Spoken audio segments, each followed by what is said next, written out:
નમસ્કાર મિત્રો, બધા જોડાઈ રહ્યા છો.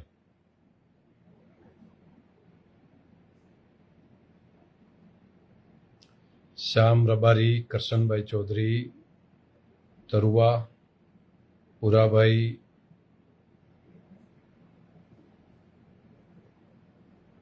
વાવ બાલુંત્રીની મુલાકાત કરજો એમ કીધું છે. અમિતભાઈ કટારિયા, ભરતભાઈ ચૌધરી, સોએબભાઈ દાનેરા, જગદીશભાઈ આજણા, નરેશભાઈ પટેલ, પેથાભાઈ રબારી, કલ્પેશભાઈ દવે, દીપુભાઈ, ગોવાભાઈ આહિર, મુકેશભાઈ ગોસ્વામી, વિશુભાઈ, વિનુભાઈ બરવાડ, પરબતભાઈ, તેજાભાઈ રાજપૂત, ગોવાભાઈ આહિર. તેજાભાઈ લખે છે આજે દિવાળી જેવો માહોલ છે. હા તેજાભાઈ, ટીપી, બાબુભાઈ, રમેશભાઈ ચૌધરી, પીબી પટની લખે છે કોંગ્રેચ્યુલેશન. કહે છે મહેસાણા આવો સાહેબ.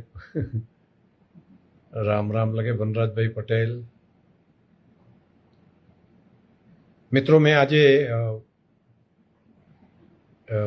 તમને લાઈવ એટલા માટે થયો છું, ખાસ કરીને આજે રાજ્યના મુખ્યમંત્રી ભૂપેન્દ્રભાઈ પટેલ અને એમની સરકારે આજે કેબિનેટે જિલ્લા માટે બનાસકાંઠા જિલ્લાના 4 જેટલા નવા તાલુકા એની નવી જાહેરાત કરી. એમાં એક દાંતા તાલુકાની અંદર એક અલગ તાલુકો બનાવવાનું નક્કી કર્યું.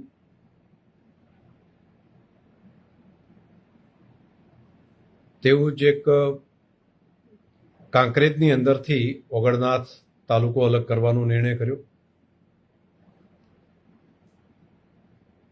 એક થરાદમાંથી તાલુકો અલગ કરવા માટેનો નિર્ણય કર્યો.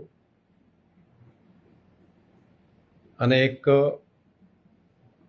ધરણીધર તાલુકો નવો બનાવવાનો નિર્ણય કર્યો. એટલે 4 નવા તાલુકાના નિર્માણ માટે હું રાજ્યના મુખ્યમંત્રી શ્રી ભૂપેન્દ્રભાઈ પટેલ અને તેમની સમગ્ર સરકારને અભિનંદન પણ આપું છું અને પ્રજા વતી ખૂબ ખૂબ હૃદયથી આભાર પણ માનું છું. આના કારણે લોકોને પોતાના તાલુકાનું મોટું ક્ષેત્ર હતું તે બિલકુલ નજીક પડશે અને કામની અંદર સરળતા થશે. સાથે સાથે અનેક અધિકારી કર્મચારીનો નવો સ્ટાફ આવશે, નવી ઓફિસો આવશે, નવું ડેવલપમેન્ટ પણ થશે અને જે તે સેન્ટરની અંદર પણ નવું ડેવલપમેન્ટ ઊભું થશે. એટલે આ ગ્રામીણ વિસ્તારની ઇકોનોમીની અંદર પણ બહુ મોટો ધબકાર આવશે. અને તે સિવાય લોકોની સુખાકારી માટે સરકારી તંત્ર બિલકુલ નજીકથી કામ કરી શકશે. હું તમામ આ વિસ્તારના પ્રજાજનોને હળાદ, પછી ધરણીધર ઢીમા, અહીંયા અને ઓગળનાથ થરા જે આપણું જૂનું સેન્ટર છે ત્યાં, તો 4 વિસ્તારને હૃદયથી ખૂબ ખૂબ અભિનંદન આપું છું. સાથે સાથે ઘણા સમયથી જેની રાહ સૌ જોતા હતા અલગ જિલ્લાના નિર્માણ માટેની, તેની પણ આજની કેબિનેટે જાહેરાત કરી.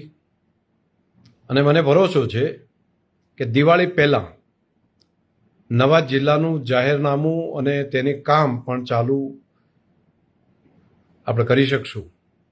અને દિવાળી પહેલાં તેના અધિકારીઓ, એનું તંત્ર એ પણ નવા વાવ થરાદ જિલ્લાની અંદર એ કાર્યરત થઈ જશે. તો તમામ પ્રજાજનોને પણ હૃદયપૂર્વકનો અભિનંદન. અને આ રાજીપાના સમયે મને લાગ્યું કે મારા બધા મિત્રોને હું મળું, એમનાથી વાત કરું, એટલા માટે જ આજે લાઈવ થયો છે તમારા બધાની વચ્ચે. અને ખાસ કરીને આજે ખુશીના સમયમાં એક અલગ પ્રકારનો આનંદ અને એની અનુભૂતિ થાય છે કે કેટલાક કામો ઐતિહાસિક કામો હોય છે. ખાસ કરીને આપણે ત્યાં સુઈગામ તાલુકો અલગ બન્યો હતો તે પ્રાંત ઓફિસ બની હતી. તો તેના કારણે સુઈગામનું કેટલું બધું ડેવલપમેન્ટ થયું છે આપણે બધા જાણીએ છીએ. મેં તો નજર સામે જોયું છે કે બિલકુલ એક ગામ અને ત્યાં તેને બદલે અત્યારે ધબકતું સેન્ટર બની શક્યું છે. બસ અહીંયા પણ રાની પણ એ સ્થિતિ હશે, એક શહેર બનશે.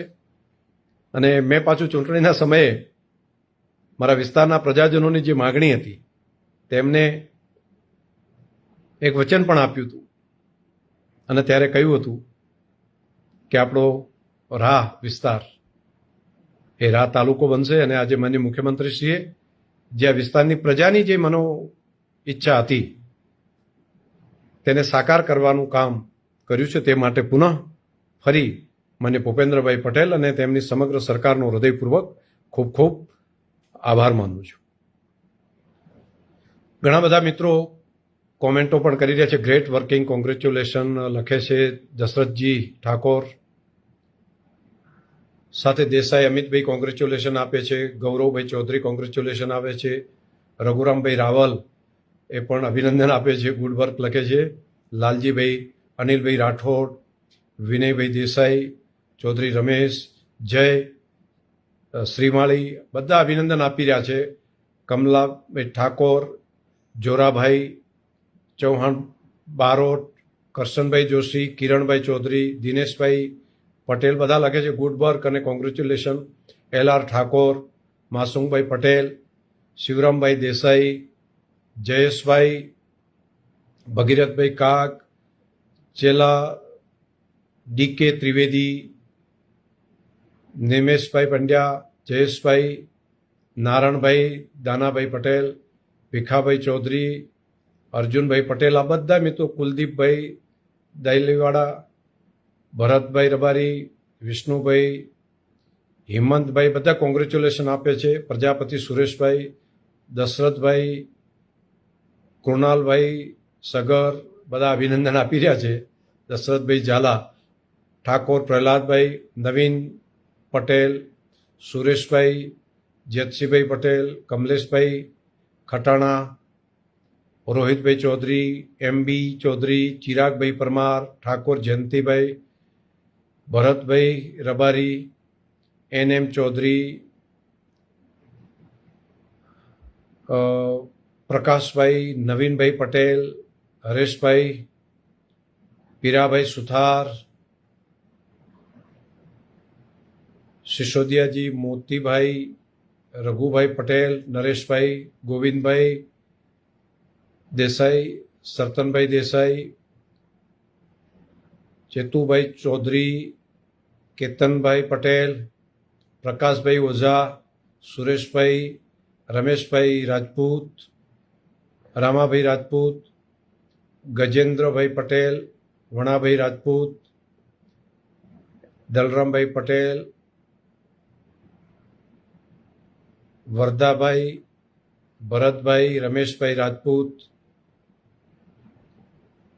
રમેશભાઈ ચૌધરી, ઈશ્વરભાઈ, દિલીપ રાય, ડૉક્ટર કિરણ જોશી, ભરતભાઈ થરા,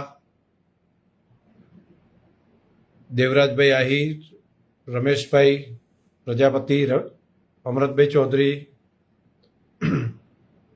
દેવકરણભાઈ દેસાઈ, અનિલભાઈ, લક્ષ્મણભાઈ, ધરેશભાઈ તરાલ આ બધા મિત્રો અભિનંદન આપી રહ્યા છે. શૈલેષભાઈ ઠાકોર, ઉત્તમભાઈ સુથાર, સોમભાઈ પટેલ, નરેશભાઈ નેનાવા, કાનાણી વિપુલ બધા મિત્રો, અમરતભાઈ ઠાકોર, શેરસિંહ રાજપૂત, રમેશભાઈ આજણા, વિકાસભાઈ ચૌધરી, શૈલેષભાઈ પટેલ, ચેલભાઈ બધા મિત્રો, જોઈતાભાઈ બધા અભિનંદન આપી રહ્યા છે. બધા મિત્રોને થેન્ક યુ સો મચ. આજે ખુશીના આજે મોકા ઉપર તમે બધા મિત્રો જોડાણા અને વાત કરી. સાથે સાથે એક બે બાબતો બીજી પણ વાત કરીએ. હમણાં પૂરની અંદર પણ પૂર આવવાનું હતું, એના પહેલાં મેં એક વખત તમને લાઈવ કર્યા હતા અને આવી ગંભીર પરિસ્થિતિ થઈ શકે છે તેની જાણકારી પણ આપી હતી ને એમાં બધાએ ખૂબ અવેરનેસ રાખી અને તમે એ વાતને છેક નીચે લાખો લોકો સુધી પહોંચાડી અને પરિણામ એ આવ્યું કે આટલા ભયંકર પૂરની અંદર, આટલા ભયંકર વાવાઝોડાને અંદર પણ તમારા બધાની આ જાગૃતતાને કારણે તમે લોકો સુધી, મેં જોયું 4 લાખ કરતાં વધારે લોકો સુધી તમે લાઈવના માધ્યમથી પહોંચ્યા હતા. તો જે આફત આવી રહી છે તેની જાણકારી સમયસર તમે પહોંચાડી દીધી. નીરુભા લખે છે જય માતાજી. તો એના કારણે સૌથી મોટું એડવાન્સમાં જે જાણકારી મળી તેના કારણે એક પણ વ્યક્તિની જાનહાનિ ન થઈ શકી, એની એ ખૂબ જાગૃતતા આવી. એટલે તમે આ બધી બાબતો તે લોકો સુધી પહોંચાડવા માટે તમારો હૃદયપૂર્વક ખૂબ ખૂબ આભાર માનું છું કે જે સ્થિતિ હતી તેમાં શું શું કરવું પડે, કઈ રીતે આગળ વધવું જોઈએ, કેવી ઘટનાઓ બની શકે છે, એની જે માહિતી આપણે આપી હતી એ બધા લોકો સુધી તમે પહોંચાડવાનું કામ બધા મારા મિત્રોએ કર્યું. તે માટે તમારો બધાનો હૃદયથી ખૂબ ખૂબ આભાર માનું છું. અને એ બાબતમાં પણ પૂરની સ્થિતિમાં અત્યારે કેસ્ટ્રોલ કે બધું આપવાની શરૂઆત એની પૂરું થઈ ગઈ છે અને હજુ બાકીનું કામ ખેડૂતોને એગ્રીકલ્ચરમાં જે કૃષિના પાકમાં નુકસાન થયું છે, જમીનમાં નુકસાન થયું છે, એ બાબતે પણ રાજ્ય સરકાર ની અંદર વાત કરી છે. આવતીકાલે કૃષિ મંત્રીશ્રી પણ આવવાના છે આ વિસ્તારમાં પ્રત્યક્ષ જોવા માટે અને એ પછી એનું એક પેકેજ તૈયાર કરે અને ખેડૂતોને એનો લાભ મળે એના માટે મુખ્યમંત્રીશ્રી અને સરકારને વાત કરી છે અને એ લોકોનું મન પણ પોઝિટિવ છે. બીજું, એક કાયમી આનો ઉકેલ આવે એ માટે આ પાણી ભરાઈ રહે નહીં એના માટે 2 પાણીના મોટા વહેણ એ તૈયાર કરવા પડે અને ખર્ચો ખૂબ થશે પણ પેરેલલ એક નદી જેવું વ્યવસ્થા કરવી પડે. ઇરિગેશન ડિપાર્ટમેન્ટે તેની પણ તૈયારી કરી છે અને વચ્ચે કેટલાક તળાવ પણ બનાવવા કે જેથી વરસાદનું અમૃત જેવું પાણી એ બિલકુલ આખું રણમાં ન જતું રહે, એને બચાવીને ફરી પાછા જે વિસ્તારમાં પાણીની અછત છે ત્યાં પમ્પિંગ કરીને પહોંચાડવાની વ્યવસ્થા કરી શકાય. અને બીજું, એમાં ટ્યુબવેલ પણ ઊંડા બનાવવા 500 ફૂટથી ઊંડા, તો જમીનના ધરતી ઉપર પણ એ પાણીને આપણે પહોંચાડી શકીએ. તો પૂરની જે આફત છે, આફતને ભવિષ્યની અંદર એને આશીર્વાદ, પ્રજાના ઈશ્વરનો આશીર્વાદ જે જળ છે એ આશીર્વાદ તરીકે જળને આપણે સંગ્રહિત કરી અને જ્યાં જરૂરિયાત છે એવા વિસ્તારમાં મોકલવાની પણ વ્યવસ્થા આ યોજનાની અંદર થાય એવી એક મનની ઈચ્છા છે. ઈશ્વર કરાવે તો તે કામને પણ આપણે ઠીક કરવું છે. હમણે રાજ્ય સરકાર દ્વારા ઘાસ માટેની જે વિનંતી કરી હતી તો બધી ટ્રકો ભરીને ઘાસ એ આવી રહ્યું છે. કેટલાય ગામોની અંદર 15-15, 20-20 ટ્રકો ભરીને ઘાસ આવે છે અને સૂકું ખૂબ સારું ઘાસ છે. એનો ખર્ચો પણ ભાડાનો જ જોઈએ તો 15-15, 20-20, 25-25 લાખ ભાડું થાય એટલો બધો ખર્ચ ભોગવીને પણ કેટલાક ગામોમાં ઘાસ પહોંચી ગયું છે. બાકીનામાં પહોંચાડવાની વ્યવસ્થા પણ કરી રહ્યા છીએ. ઘણા મિત્રો તો એમાંથી ગૌશાળાઓને ત્યાં પોતાને ત્યાં મળેલું ઘાસ પોતાના પશુ કરતા ગૌશાળાને આપીને ગૌ માતાને બચાવવાનું જે કામ કરી રહ્યા છે એ પણ અભિનંદનીય છે. એમને પણ બધાને હું અભિનંદન આપું છું. આપણે આફતના સમયમાં સૌથી પહેલું કોણ મદદ કરે તો સૌથી પહેલું કામ આપણા પરિવારજન, આપણા મિત્રો, પછી ગામનું તંત્ર, પછી જિલ્લાનું તંત્ર, પછી રાજ્યનું તંત્ર, આ બધા કામ કરતા હોય છે. પણ સૌથી પહેલાં તો ગામના લોકો જ પહોંચતા હોય છે. તો જે ગામના લોકો, જે મિત્રોએ પહોંચીને આફતના સમયમાં મદદ કરી, કોઈને બચાવવા માટે, કોઈને મદદ કરવા માટે, એવા ઘણા બધા લોકો છે, ઘણા બધા મિત્રો છે. એ તમામને હું વંદન કરું છું. કેટલાક લોકોએ તો દિવસો સુધી બધાને જમવાનું પહોંચાડ્યું, જમવાનું આપ્યું, ખર્ચો કરીને વ્યવસ્થા કરી. તો એ બધા મિત્રોને હું હૃદયથી ખૂબ ખૂબ અભિનંદન આપું છું. હું ચારડા ગયો તો ત્યાં બી રમેશભાઈ છે, તો એમણે કેટલા દિવસ માટે પોતાના ગામ માટેની વ્યવસ્થા આખી કહી કે ભાઈ આખું ગામ મારે ત્યાં જમશે. કેટલાક મિત્રોએ પોતાને ત્યાં પૂરમાં ફસાયેલા હતા તો પણ બીજાને જઈને મદદ કરી. પોતાના ઘરની અંદર પાણી આવતું તેમ કીધું તમે તો જવા દો મારે ત્યાંથી, પણ તમારું તકલીફમાંથી મારે મદદ કરવી છે. આ માનવતા માટેનું જે મિત્રોએ કામ કર્યું તમામને હૃદયથી ખૂબ અભિનંદન આપું છું. જિલ્લાનું વહીવટી તંત્રએ પણ જે પ્રમાણે કામ કર્યું છે ને, મેં જોયું છે 5-6 દિવસ સુધી તો એક પણ વ્યક્તિ ઘરે નથી ગયા. આપણે દૂધ શીત કેન્દ્રની અંદર જ રસોડું અને બાકી બધી વ્યવસ્થા ત્યાં કરી હતી. તો ગામના લોકો તો જમવાની વ્યવસ્થા ત્યાં કરતા, જે અગવડવાળા હતા એની વ્યવસ્થા કરી, પણ સાથે સાથે અધિકારી કર્મચારીએ પણ ત્યાં રહીને કેટલાક તો રાત્રે નીચે સૂઈને પણ ફરી પાછા સવારે કામમાં લાગી જતા હતા. તો બચાવ માટે NDRFની ટીમ હોય, પોલીસની ટીમ હોય, જિલ્લા વહીવટી તંત્ર, ઇવન કલેક્ટર પણ ત્યાં. હમણાં તો એક દિવસ 4 વાગ્યા સુધી અમે ત્યાં કામ મિટિંગ ત્યાં ચાલી સુઈગામની અંદર. તો આખું તંત્ર રાતના 4-4 વાગ્યા સુધી પણ કામ કર્યું છે. ઘણા લોકોએ કામ કર્યું છે. તમામને સિંચાઈના લોકો હોય તો એમને અભિનંદન, લાઇટ માટે તો વરસાદની અંદર બેસીને ચાલુ વરસાદમાં ઉતરીને થાંભલા ઊભા કરીને 24-48 કલાકમાં બધી જગ્યાએ વીજળી પહોંચાડવાનું કામ કર્યું. પશુને દાટવાનું જે કામ હતું, જે ગંદકી કે બીમારી કે એપિડેમિક થઈ જોત તો એને પણ ઠીક કરવાનું કામ ખૂબ તંત્રએ બહુ ઝડપી કર્યું. એના માટે પણ એક સર્વે કરવાનું કામ, દાટવાનું કામ, આ બધું કામ કર્યું. એના માટે અભિનંદન. અત્યારે હેલ્થની ટીમ પણ દરેક જગ્યાએ પહોંચી રહી છે. ક્લોરિન કરવાનું, ક્લોરિનથી પાણી, જે પીવાનું પાણી છે એમાં ક્લોરિન કરવાનું એટલે બગડે નહીં કંઈ. અને સાથે સાથે વરસાદી પાણી જે ભરાઈ રહ્યા છે, ખાસ રકાબી જેવો વિસ્તાર થઈ ગયો છે, એમાંથી બહાર કાઢવા માટે પણ જે તંત્ર રાત દિવસ કામ કરે. હજુ પણ ઘણા ગામોમાં પાણી છે અને કેટલાક ખેતરોમાં અને કેટલી જગ્યાએ તો હજુ હું માનું છું કે દિવાળી સુધી પણ એ ખેતર વરાપશે નહીં. પણ આપણે બધા ભેગા થઈને પાણીનો જે નિકાલ જ નથી, જમીનમાં ઉતરતું નથી, તો એવી જગ્યાએ બધા સમજણપૂર્વક એ પાણીનો એન્ડ સુધી નિકાલ કરવાનું કામ કરવું પડશે. લાંબા ગાળાની વ્યવસ્થા જે કરવાની છે એ તો સરકારી તંત્ર પાસે મને ભરોસો છે કે રાજ્ય સરકારમાં રજૂઆત કરીને એને કાયમી ઉકેલ આવે એના માટે એક મહેનત આપણે કરીશું. પણ અત્યારે હાલ એકબીજાના દુઃખમાં બધા લોકો મદદ કરો એવી તમને બધાને વિનંતી પણ કરું છું. બજારમાં પણ જે પાણી ભરાયેલું હતું, જે મહિનો 1.5 મહિનો ભર્યું હતું, એ પણ આપણે લગભગ એકાદ અઠવાડિયામાં 80-90% જેટલો વિસ્તારને આપણે ઠીક કરી શક્યા છીએ. અને કેટલીક જગ્યાએ તો નવરાત્રિનું કામ પણ ધમધમાટ નવરાત્રિ પણ ચાલુ થઈ ગઈ છે. નહીં તો લોકો કહેતા હતા કે દિવાળી સુધી આ પાણી ખાલી નહીં થાય. તો ઘણું બધું કર્યું છે કામ, પણ હજુ ઘણું કરવું પડશે. પણ એકલું સરકાર કરે એવું નહીં, આપણે બધાએ કરવું પડે. બધાએ ભેગા થઈને આ કામની અંદર લાગવું પડે, તો જ કામ થઈ શકે. એકલી સરકાર આફતમાં પૂરું ન કરી શકે. સરકારની સાથે પ્રજા તરીકે આપણે બધાએ ભેગા મળીને જોડાવવું પડે. ઘણી વખત તો કેટલાક લોકો જ્યાં પણ અગવડ હોય ને ત્યાં પહોંચી જાય છે અને એને જઈને મદદ કરે છે, તો એ સત્કાર્ય કહેવાય. હવે એની અંદર જો કેટલાક માણસો આખું કામ જોવા જાય ને તો 90%-98% કામ થઈ ગયું ને તો જોવે, આખો દિવસ સવારથી સાંજ સુધી ફરે અને કે ક્યાં 2% બાકી રહી ગયું, ક્યાં 5% બાકી રહી ગયું.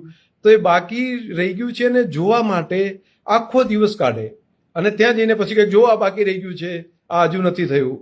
તો 98% જે કર્યું હોય તો કોઈ તંત્ર, લોકો ભેગા મળીને આગેવાન, કાર્યકર્તા બધા કરે છે ને, તો આપણે 2% બાકી રહી ગયું એની અંદર આપણે મહેનત કરી લો ને, તો એને આખો દિવસ બગાડીને ક્યાં ખાલી રહી ગયું, ક્યાં ક્યાં ખામી રહી ગઈ, એ ખામી શોધવાની અંદર પોતાનો ટાઈમ બગાડવો એના કરતાં આફતમાં જે છે ત્યાં આપણે મદદ કરવાનું ચાલુ કરી દઈએ અને પછી ધ્યાનમાં આવે તો જ્યાં ખામી હોય એને પણ ઠીક કરવાનું કરીએ. તો આ આફતના સમય જ્યારે હોય ત્યારે દરેક સજ્જન લોકો આફતમાં મદદ કરવા માટે આવતા હોય છે.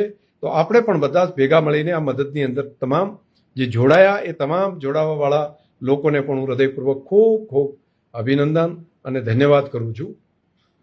આપ સૌને ખૂબ લોકો બધા અભિનંદન પણ આપી રહ્યા છે. રમેશગીરી ગોસ્વામી,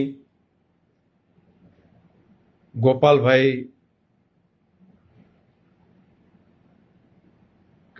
ખેગારભાઈ સમા, સરસ સાહેબ,